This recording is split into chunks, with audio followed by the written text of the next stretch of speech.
Given, the work that you've done across 2 decades, I doubt that there is much that has surprised you in what we've seen in the last 3 or 4 months. But if I ask the question, what does the pandemic teach? Are there things that you've seen in our social life, our political life, our media life in the last 4 months that have gotten you to think anew about some of these issues that you've been working on for so long? Yeah, I mean, I have to say that there are at least two things that I think are both surprising and, if they lead to change, heartening. One is that I think we could overstate the degree to which the country is polarized over how to respond to this crisis. When you look at the polling, it's actually, there's an unusually high degree of agreement on the need for a gradual reopening that's attentive to public health concerns.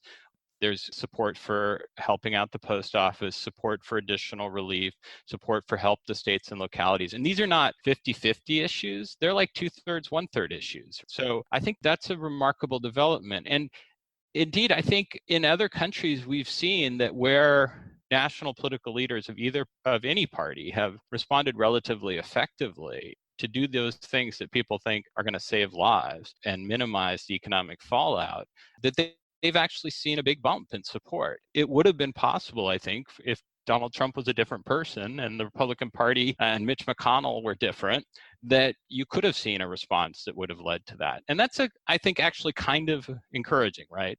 It's not the big test of democratic responsiveness that when you have a huge national crisis, that if leaders respond somewhat well, that they get more support. That's not a very high bar for democracy, but at least it's a sign that democracy could work, and it's a sign that there are limits to American polarization. So I find that reassuring. I think the other thing I find reassuring, and that is when I look over the longer term in the US, I really do think that if we can keep our democracy relatively vibrant, and that's a huge if, that the trends I was talking about are going to lead to a shift in the center of political gravity.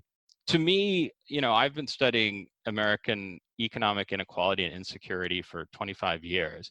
And to me, the issues when I first started looking at them were kind of seen as problems about sort of a poor minority that needed help from a pretty well-off majority. Nobody thinks that way anymore. Trump voters certainly don't think that way. They think about there being a rich minority that is secure, and that the rest of Americans are facing real hardship that needs to be addressed, and that government, if trust in government were to be restored to some extent, could address. And that's also encouraging to me. I mean, again, I'm a glass half full guy, and I look for silver linings, but I think there are some. That said, this is a moment of greatest peril our democracy has faced in my lifetime, and we should remember that there is nothing that guarantees that this great experiment in democratic self-government that the United States has been on for well over 2 centuries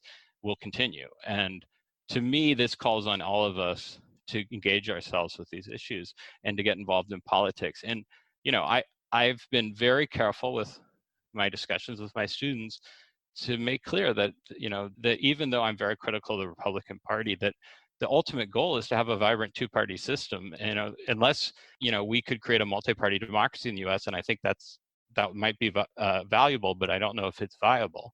Unless we go there, for real accountability, we need two parties that want to govern, two parties that act responsibly, two parties that seek out the votes of relatively middle-of-the-road voters. That's what's going to get us back on a track that leads to shared prosperity.